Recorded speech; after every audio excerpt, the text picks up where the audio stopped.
ka hadlay cudurka coronavirus isla markaana uu sheegay in lagu goodiyay in dalkiisa lagu beeri doono laguna layn doono.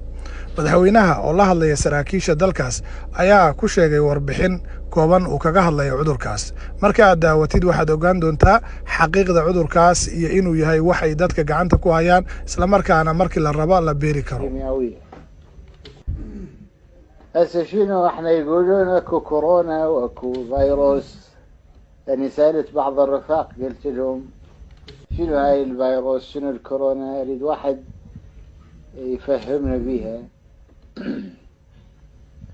قالوا سيدي هي الفيروس يعني يصيب الانسان ويهاجمه وبالتالي يقضي على حياته ويوقف له جهازه التنفسي. قلت لهم اني خنقوا يعني يلزم اخواني يقوم مثلا رقبته. قالوا لا. قلت لهم لا، شنو هو الفيروس؟ له خشم، له حلق، عيون. قالوا لا سيدي، الفيروس ما ينشاف الا بالمجهر. يعني رأسا اتنخذ. قلت انا اخو هذا يعني العراقي اللي ياكل بشر يخاف من شيء ما ينشاف الا بالمجهر.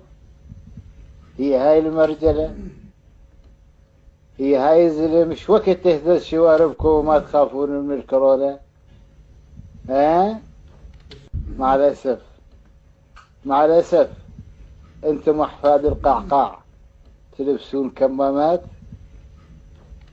قبل لحظة أنا اتصلت بالرفاق الأبطال، قلت لهم شنو موقفكم من الفيروس؟ أريد موقف جدي. قالوا لي سيدي احنا جاي نتعشى زلاطة مخلوطة بالفيروس بالكورونا. قلت لهم عافية يعني ما تخافون منه؟